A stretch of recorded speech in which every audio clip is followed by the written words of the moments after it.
Alright guys, so here we have the Milwaukee M12 6 ampere battery. We plug it in and we get the flashing lights of death. So this battery is not charging. So in this video we're going to figure out why it's not charging. So I'm going to use these little spade connectors, shove them in, and that'll be a way of me able to read the voltage that's inside this. So now the two probes in, and yeah, it's going all over the place. It says I have 125 volts, but I don't think that's reading right. I think there's something wrong with it. Okay, what I'm going to do is give it a shot of 12 volt. So if you have the battery looking away from you, so you have the two big bulbous sides towards you, the right hand side is positive and the left hand side is negative. So I'm going to give it a shot now, 12 volt. So there's 12 volt now going to that. 1, 2, 3, 4, 5, 6, 7, 8, 9, 10. Turn it off. Pull the probes out. So the power's off. We can just let that down. Turn this upside down. Did this work? No. Okay. So even giving it like a jump start of 12 volt, it didn't work. Now maybe you meant to give it a longer time, but I think there's something damaged inside of it. So we're going to open it up and see what's inside of it. So after you undo the four security screws, they have a little centerpiece inside of them, so don't forget that. Then this piece here comes up. That'll expose this much. You can then pull all of this off and then lift this up as well. So that's the batteries. Okay, let's have a look at the construction of this battery. So there's 1, 2, 3, 4, 5, 6. So there's 6 cells plus 12 volt. So each of these, when they're full, is 4 volt.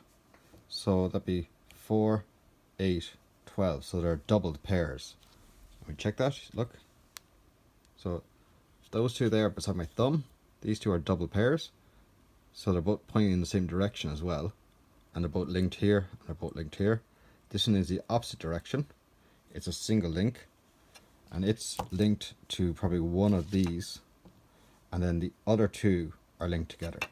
If you turn it around like that, you push it over. And if you look really carefully, there's a bridge just there. So between the left and the right one. So it means that these two are a pair. And they're both pointing the same direction. Which means this one and this one are a pair. So you have 4, 8, 12. That's how you get your 12 volts.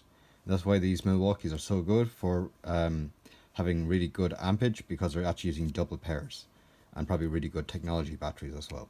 So we're going to read the voltage. This one here is actually the easiest to start with. So this is the double pair at the bottom. We're going to read the voltage of that. Okay, I've just jammed it in there. I'm holding it on this one. So the double pair is reading 4 volts. Great. Next one, the single,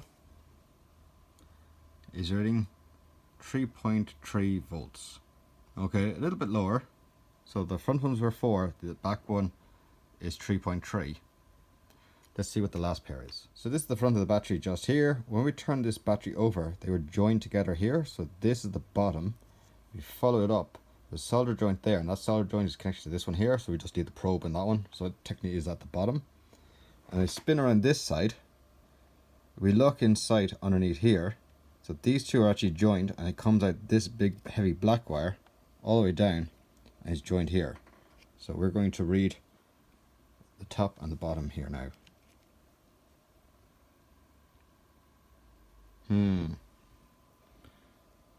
Well, I'm pretty sure there's not 25 volts in those two batteries combined. Lift it off, put it back on again. Yeah, okay, I think we have the problem. So it's either a really bad solder joint, which I don't believe it is, or those two batteries are kaput. Yeah, I think there's the problem. Either one or both of these batteries is completely dead and it's actually destroyed the other battery. So, okay, at least we're that far along that we know that these are at fault. So now that we know that these two cells here are the problematic cells, what are we going to do? So I think what we're going to do is desolder them, remove them from the battery pack, I have two brand new cells just here. They're 18650s. And we're going to reinstall them so they're exact same. And they'll be installed upside down like that. So I think this is the best solution.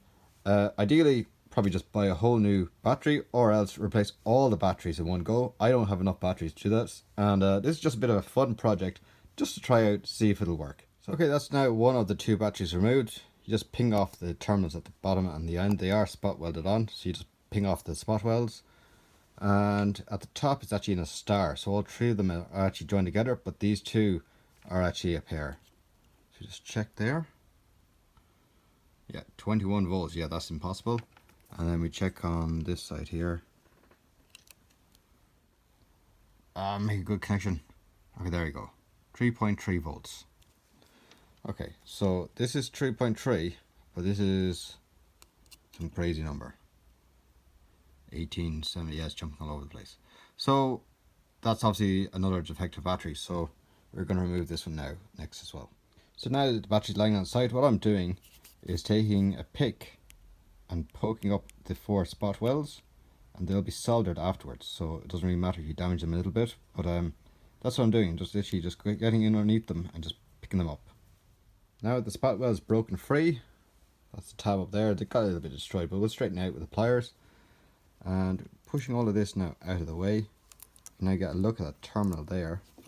And the very top is actually in a star, so 1, 2, 3 are actually all connected together. So what we'll do is just only remove this one here. That's the problematic cell. Okay, so just after checking the two damaged cells, first cell was reading 18, second one was reading 22. So yeah, they're both damaged, so they're off to the recycling bin. So I've tinned the connections top and bottom on the battery, and on the two cells I've tinned top and bottom as well. So now I'm going to install them, and just all I have to do now is just melt the solder onto the connections. Now with it all back together, all soldered up, all put back in the right place, we have the multimeter terminals on top of the main battery terminals. We look over here and we have 11 volts. So that means we've fixed the problem. So now all we have to do is just put the casing all back together again and then put it on charge. Okay, just put the battery cover back on, make it easier to fit into the charger. Charger is on. Push it down and bollocks.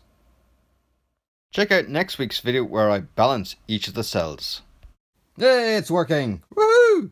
So guys, if you like this video, give it a thumbs up, subscribe over there or over there. And as always guys, thanks for watching. See you later.